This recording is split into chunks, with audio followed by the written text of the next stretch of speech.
मिरज पंचायत समितीमध्ये सर्वात लहान वयाचे उमेदवार जे निवडून आलेले आहेत ते आपल्यासोबत आता आपण त्यांच्याशी बातचीत करणार आहोत. आपल्यासोबत उमेदवार आहेत.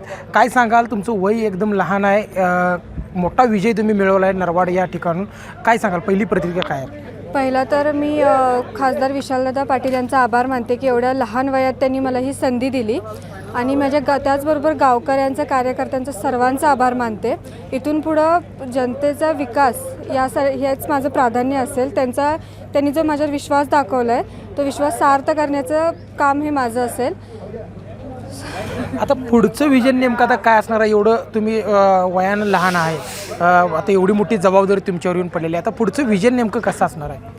पुढचं विजन आता मी जेव्हा प्रचाराच्या दरम्यान फिरत होते तेव्हा बऱ्याच लोकांकडून छोट्या छोट्या गोष्टी म्हणजे रस्ते, पाणी, लाईट ह्या बऱ्याच छोट्या छोट्या गोष्टींची समस्या माझ्यासमोर आली.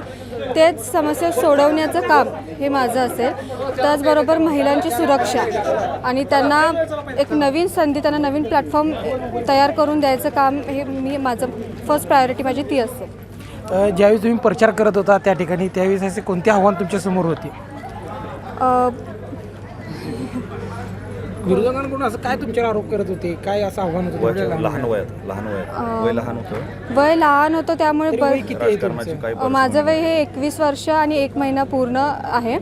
जेव्हा मी प्रचार करत होते तेव्हा बऱ्याच लोकांनी असं पे केलं की आत्ता 21 वर्षाची मुलगी लहान आहे, काय कामं करू शकेल, असं बऱ्याच जणांकडून आरोप झाले, शंका उत्पन्न झाल्या. पण ते शंका खोडून काढायचं काम मी नक्कीच करेन. नक्कीच आपण पाहिलं असेल की 21 वर्ष 1 महिना इतकं या उमेदवाराचं वय आहे.